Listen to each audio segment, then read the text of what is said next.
Para la elaboración de la licenciatura en antropología, que es una nueva oferta educativa, esperamos se abra ya en agosto, y que tendrá la línea de antropología ambiental. Entonces, nuevamente, damos las gracias al doctor Juan Manuel Romero, del departamento, por las gestiones, y al doctor Víctor Toledo por haber venido de esta manera tan desinteresada a compartirnos un poquito de su experiencia y su conocimiento. Muy buenas tardes a todos y todas. Se va a conectar también con lo que vimos al final del día de ayer, que era el tema de los conflictos y que estaba amenazado el patrimonio biocultural del país. Y prácticamente pues esto sucede yo creo que en todo el mundo, ¿no? Esta conflictividad que surge de las disciplinas híbridas. Recuerdan que son campos emergentes que buscan entender la realidad integrada, es decir, de los fenómenos sociales, los fenómenos naturales, ecológicos, biológicos, biofísicos. Y la ecología política justamente pues se dedica a entender la conflictividad y las relaciones de poder que se estudian los politólogos, pero teniendo como referencia la naturaleza, digamos. Esa sería, digamos así, la definición primera de ecología política. Este nuevo campo de la ecología política pues también es muy nuevo, yo calculo no más allá de 20, 30 años, con un fenómeno en muchos países. Ha adquirido muchísima presencia también en los últimos años y en América Latina es especialmente notable la ecología política. Sí saben el cese de la Claxo, ¿no? Entonces la Claxo tiene un grupo de ecología política. Allí el gran animador en Claxo fue, porque acaba de morir, un colega argentino, Héctor Alimonda, que impulsó todo el tema de ecología política en la Claxo y que formó este grupo que hoy sigue y que ha generado pues varios libros. Tan importante es la ecología política en América Latina que hace 2 o 3 años tuvimos un gran congreso en Buenos Aires, justamente sobre conflictos socioambientales, que reunió a buena parte de los principales investigadores trabajando en ecología política en América Latina.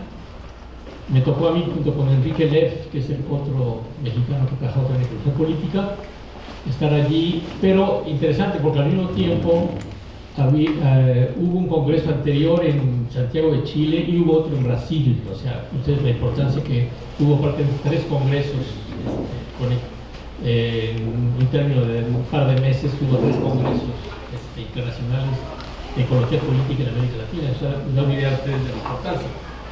Y de ahí salió un libro, del Congreso de Buenos Aires salió un libro que se llama El Pensamiento Ambiental del Sur. Busquen ustedes, si se interesan, el Pensamiento Ambiental del Sur. Pues ya desde hace como unos 20 años comenzaron a aparecer revistas dedicadas al tema. Y fíjense ustedes que quizás la revista más antigua de ecología política es una revista inglesa que se llama The Ecologist, que es quizás la más antigua, pero después comenzaron a aparecer revistas de ecología política en Estados Unidos. En California apareció una revista que se llama Capitalist Nature Socialism, en la cual participé con artículos y también como parte del comité editorial. Luego apareció, casi instantáneamente apareció la revista Ecología Política en Barcelona, que fue fundada por Joan Martínez Alier, que además de economista ecológico se dedica a ecología política. Y y además surgieron también versiones en Francia, Ecologie Politique, en Italia, Ecología, Naturaleza, Capitalismo Naturaleza y Socialismo, una versión italiana, y también una revista en Grecia que se llamó, esa creo que ya desapareció, se llamaba, creo que Society and Nature o algo así. Lo que les quiero mostrar es que en un pequeño lapso aparecen 5 o 6 revistas del tema, ligadas muchas, porque había una relación, por ejemplo, un artículo mío publicado originalmente en español, que se llama Modernidad y Ecología, se publicó en Barcelona, se publicó en inglés, se publicó en italiano, porque había intercambio de artículos entre revistas, ¿no? Vean ustedes la importancia del campo. Bueno, entonces un poco así para darles el panorama general de esto. Pero la pregunta es, ¿qué entendemos por ecología política? ¿Cómo definimos ecología política? Y aquí sí les voy a hablar de lo que yo, de mi definición de ecología política. Bueno, ahora sí vamos a empezar. Podemos apagar la luz y pasar a la siguiente, por favor. Bueno. A ver, se ha teorizado, quizás uno de los que más ha teorizado, aunque con el nombre de complejidad ambiental, ha sido Enrique Lev, pero otros colegas también, y también colegas anglosajones y autores franceses que han, digamos, intentado teorizar sobre la ecología política. Yo he ido construyendo una definición de la ecología política más basado en sentido común que nada, y sobre todo porque digamos en la lectura de los materiales y sobre todo los aportes más recientes hemos estado revelando una realidad que no nos imaginábamos, que a mí me ha ayudado a entender también el mundo que estamos viviendo hoy en día. Yo digo que en general el mundo actual, los ciudadanos estamos siendo permanentemente bombardeados por anestésicos. Todo el tiempo nos están anestesiando, porque los aparatos de propaganda o de publicidad, que es lo mismo, si la propaganda política o la publicidad económica, la publicidad, digamos, pues sí, publicidad ligada con el tema económico, busca mantenernos anestesiados y que no nos percatemos de lo que realmente es el mundo contemporáneo, el mundo moderno. Y por eso, para mí, una primera definición de la ecología política es que la ecología política nos permite mirar el mundo sin anestesia, ¿sí? Es decir, limpiamente y ya desprovistos de todo lo que nos están llenando la cabeza permanentemente.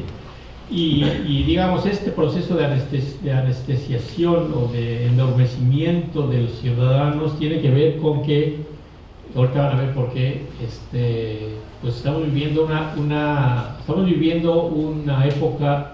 Bueno, aquí estamos con los historiadores, ¿verdad? A ver si estarán de acuerdo conmigo o no, pero yo creo que estamos viviendo una época sin precedente en la historia, ¿no? Esa sería una tesis, digamos, a discutir, por supuesto, pero estamos viviendo el mundo moderno es una época sin precedente en la historia que enfrenta al ser humano a situaciones inéditas, ¿okay? Ahorita voy a tratar de irlo poco a poco mostrando y demostrando, ¿ah? Entonces la primera política es una mirada sin anestesia, y digamos, la anestesia viene con el objetivo de ocultar la realidad profunda y, digamos, la verdad profunda de lo que mueve al mundo de hoy en día. Y bueno, pues esto es muy fuerte, pero vamos a tratar de ir bien. La siguiente,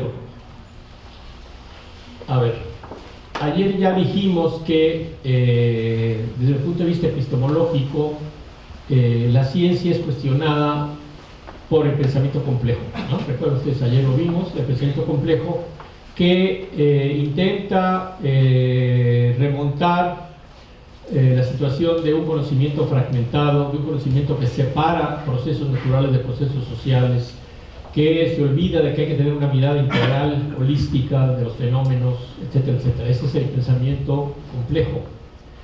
Y digamos, pues esto es efectivamente pues aceptable, porque efectivamente necesitamos tener una visión integrada de la realidad.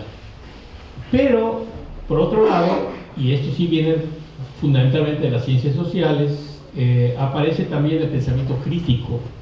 El pensamiento crítico, digamos que intenta entender desde una mirada radical, o como quieran llamarle,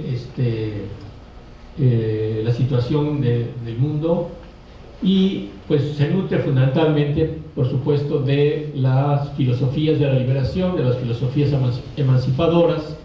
Aquí me viene, por supuesto, de inmediato la obra de Enrique Dussel. No sé cuántos de ustedes hayan leído Enrique Dussel, pero hay que leer Enrique Dussel, ¿eh?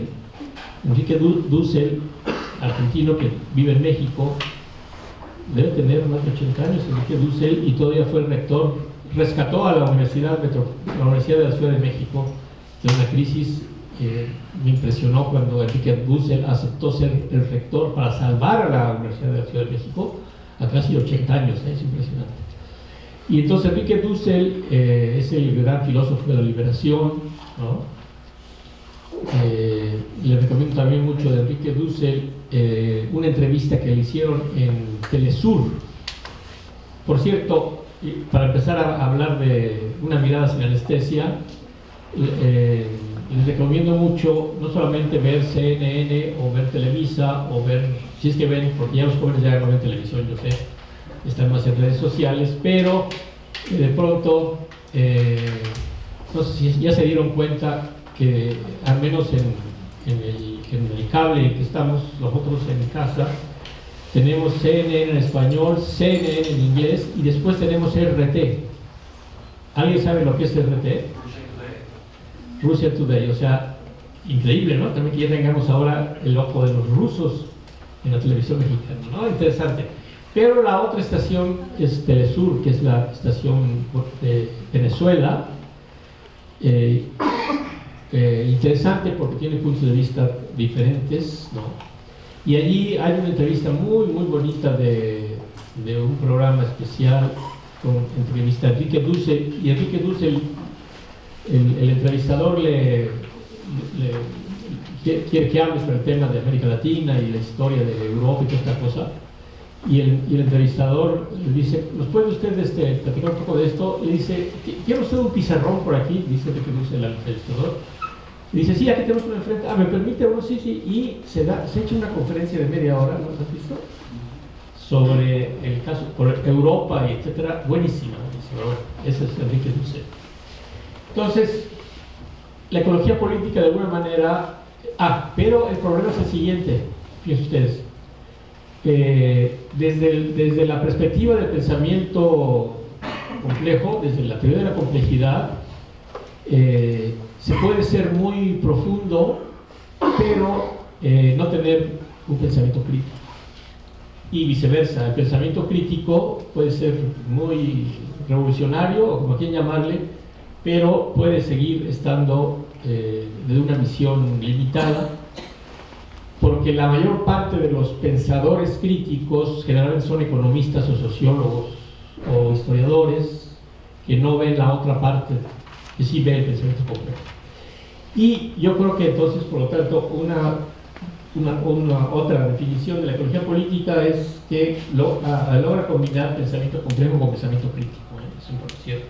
Es decir, intenta ser un área de conocimiento que integra los procesos, pero también desde una perspectiva crítica, ¿no? Entonces, esa sería otra manera de llegar, ¿no?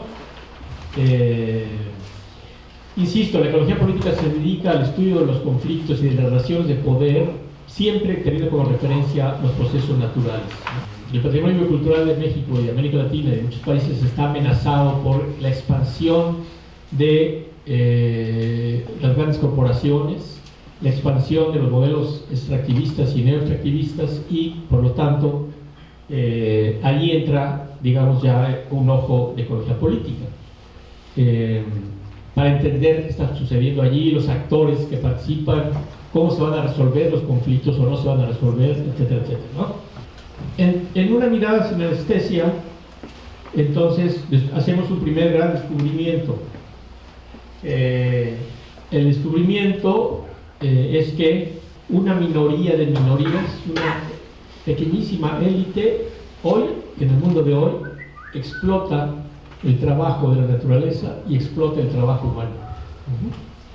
Hay una doble explotación y por lo tanto la arqueología política invoca a la resolución de esta explotación y propone que hay que emancipar al ser humano y a la naturaleza de la explotación de la cual está siendo sujeto. Esa sería, digamos, como una tesis central. Y que no podemos separar la explotación de la naturaleza de la explotación del ser humano, sino que no podemos desligar una cosa de la otra. Y justamente hoy en la mañana en el seminario con el doctor Héctor estábamos viendo casos concretos, ¿no? Vean el caso de la minería, por ejemplo, en la que la compañía minera, y en el caso de Sonora es muy claro, por un lado, esta compañía explota el trabajo de los trabajadores y con los derrames, los impactos ambientales, explota también los ciclos de la naturaleza. Así que hay una doble explotación. Y aquí puede entrar lo que dijimos en la mañana, es decir, que de pronto el sindicato de mineros podría estar exigiendo reivindicaciones meramente laborales, o de mejores sueldos, o de mejores condiciones de trabajo, sin tener por qué ocuparse con el tema de la afectación ambiental. Y viceversa, los ambientalistas o las comunidades afectadas por el derrame de la mina o del petróleo, o lo que sea, ¿no? Podrían estar totalmente desligados de las reivindicaciones, digamos, relacionadas con el trabajo humano. Pero la ecología política lo que está diciendo es que no se puede separar una cosa de la otra, ¿okay? Una pregunta que se me ocurre, aquí estamos en el mundo de los historiadores, sería, y es que en la historia de la humanidad siempre habrá habido este tipo de explotación doble. ¿Cuándo habrá comenzado la explotación del ser humano de un sector sobre otro? ¿Y cuándo habrá comenzado la explotación de la naturaleza por parte del ser humano? Esta es una buena pregunta, ¿no?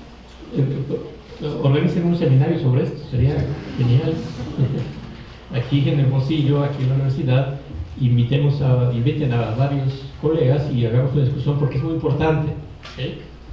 Es muy importante porque efectivamente, y ayer hablábamos de la antigüedad de la especie humana o de la humanidad, que decíamos que ya hoy es de 300.000 años, ¿no? Bueno, yo lo que puedo ver, sin ser historiador, es que aparentemente de estos 300.000 años, estos dos mecanismos de explotación comienzan apenas hace unos 4.000 años. A ver si están de acuerdo conmigo, profesor Juan Manuel. Es decir, es que es cuando aparecen, cuando se pasa de las sociedades, digamos, socialmente equitativas, ¿no? Unas sociedades sin clases, finalmente, ¿no? Cuando comienzan a aparecer ya, digamos, las primeras sociedades, ya después del origen de la agricultura y demás, las primeras ciudades, incluso casi podemos decir que la aparición de las ciudades, digamos, coincide con la aparición de esta doble explotación, porque se requieren extraer materiales, ya no solamente alimentos para las aldeas. Ahora ya la ciudad implica un nivel más complejo, ¿no? De mayor elaboración, materiales para construcción, movimiento del agua, alimentos, etcétera. Pero también comienzan a aparecer las primeras sociedades de clases, ¿no es cierto? El primer momento de este proceso aparece en los llamados señoríos o chiefdoms, donde, porque recuerden ustedes, en la banda o en la tribu o en las aldeas, todos los seres humanos, ¿no?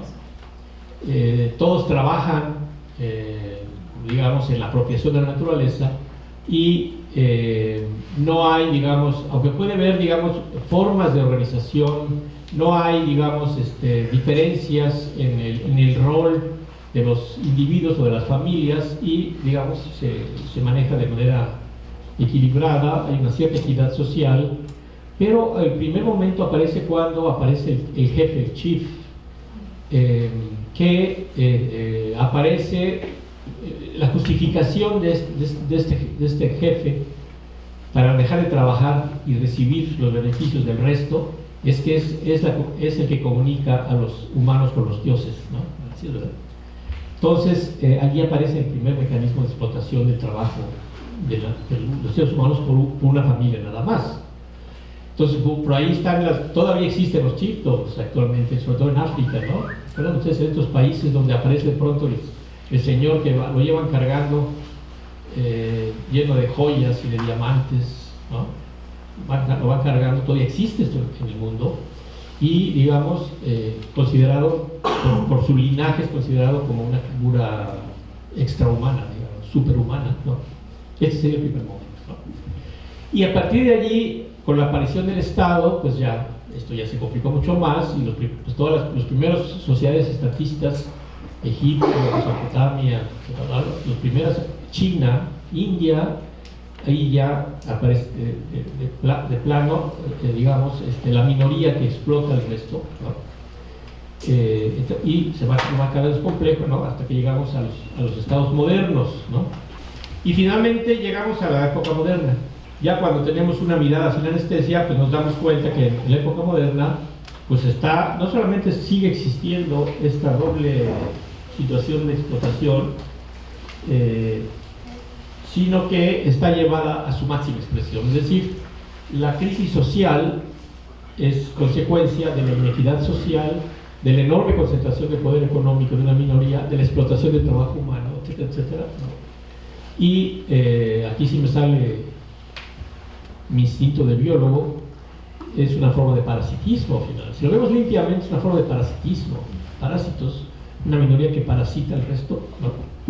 Y es la crisis social, y por otro lado, los impactos que esta minoría provoca en el entorno natural, en el entorno de la naturaleza, que sería la crisis ecológica, es un fenómeno de depredación, ¿no?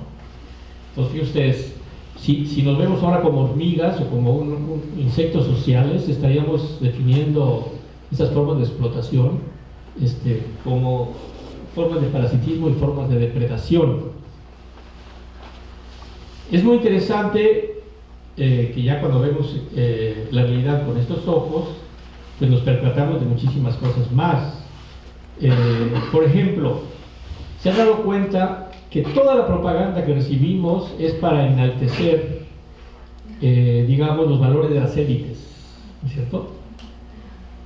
Bueno, desde las imágenes de la propaganda, donde pues predominan, por ejemplo, los rostros blancos o los rostros anglosajones, que esto se matiza, digamos, porque sí me platicaba recientemente que, en fin, que todo está dirigido a enaltecer los valores de las élites.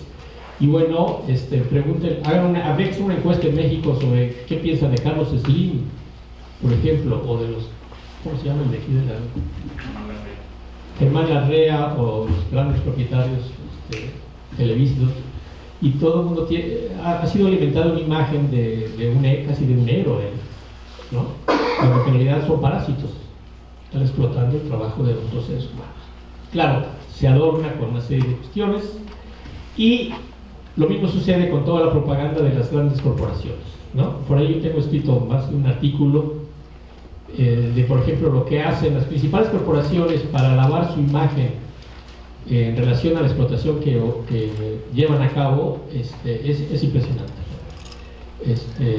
Cualquiera que se ocurra, empezando por Walmart, Volkswagen, Monsanto, General Electric, las petroleras, todos estos tienen dedicados una parte de sus ganancias, son ganancias impresionantes, están dedicando todo el tiempo a el lavado de cerebro, digamos, se llama el greenwashing, el lavado verde, para hacernos ver que son magníficas. En México, especialmente, la Volkswagen ha creado un premio ecológico. La Volkswagen es una propaganda impresionante para hablar la compañía Bimbo tiene propaganda también ligada con el tema de todos son impecablemente ecológicos, ¿no? Etcétera, etcétera. Y en el caso de Volkswagen se llegó al extremo, no sé si ustedes sepan, pero allá enfrente de Cancún, la Volkswagen sumergió un coche de acero, está ahí metido entre los arrecifes. Esto lo hicieron una propaganda. Sumergieron a un pequeño Volkswagen, en el fondo, como un símbolo, digamos, de su cuidado de los mares. Y oh sorpresa, pues hace 2 años ya supimos el gran fraude que hizo Volkswagen, ¿no? Si saben, ¿no? El fraude que hizo truco con sus motores, diciendo que eran motores que no contaminaban, y ha sido con unas multas. Pero siguen ahí, se borra esto y otra vez entramos a la normalidad. La Monsanto y las otras compañías biotecnológicas se gastan millones de dólares en tener gente, especialmente trabajando, haciendo lobby con senadores, diputados, infiltrando comunidades científicas, comprando revistas científicas. La revista Nature, que es la revista más famosa de la ciencia en el mundo, ha sido comprada por Monsanto porque apareció un artículo de un biotecnólogo mexicano que trabaja en la Universidad de California en Berkeley en contra de los transgénicos, y prácticamente la revista se retractó diciendo que ese artículo se había pasado y que era un artículo que no valía la pena haberlo publicado.